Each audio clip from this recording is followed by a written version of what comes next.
we wanted the kids to be involved in the planting and to also gain an understanding of why this project was important and what they were contributing to. So to try and foster that connection between the kids and the waterway and make them understand that their actions have really important outcomes for their local environment.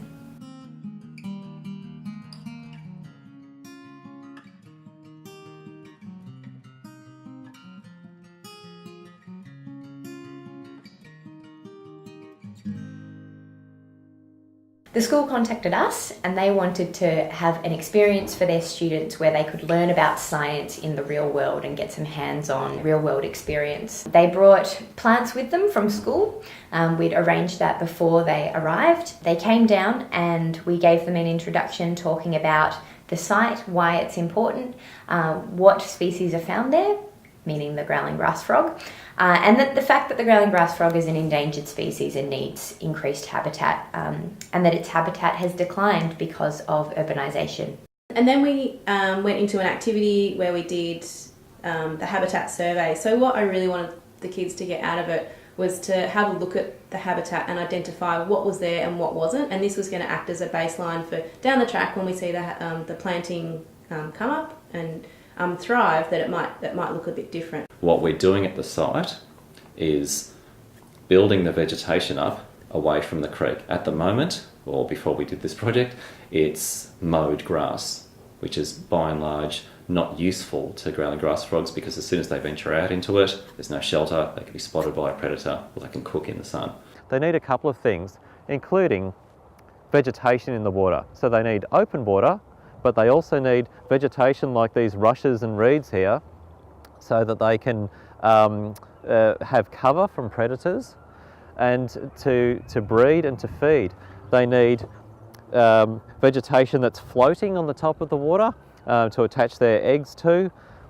But they don't just need habitat in the water, they need to be able to come up onto land. But they don't necessarily want open, cleared, mowed grass. They need prominent positions in the wetland to call from, to seek mates.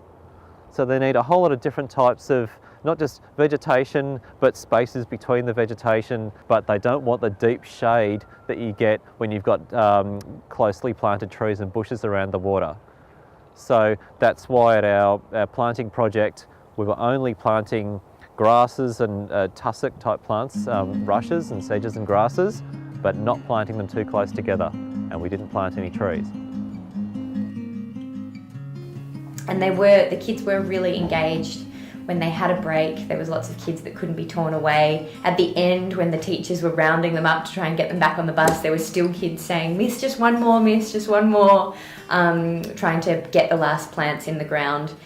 We present the students with a lot of information, but they'll retain some of it, and that's why I'm keen to go through the planting method, for example, with them, just to give them certain messages, because I think most of them wouldn't have planted at all before.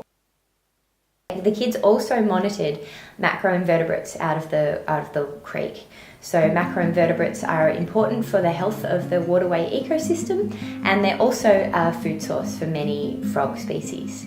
So we looked at the macroinvertebrates as an indicator to the health and gave the kids an understanding of the food chain, the role they play in the food chain, and how we can support that through the planting as well. There's a bit of a sad message in it that growling grass frogs are endangered, but I think this is a really positive message that this activity is something that is accessible to schools and community groups, and there is something that we can do about it to increase habitat. And it's that visual thing of putting a plant in the ground. You can see the impact that you've had. We all know that plants, we're told that plants equals nature. So when we go out and we plant, you can see there was 200 extra plants in that part of the world after the kids had been involved there. So they could physically see the impact that they've had on that piece of environment.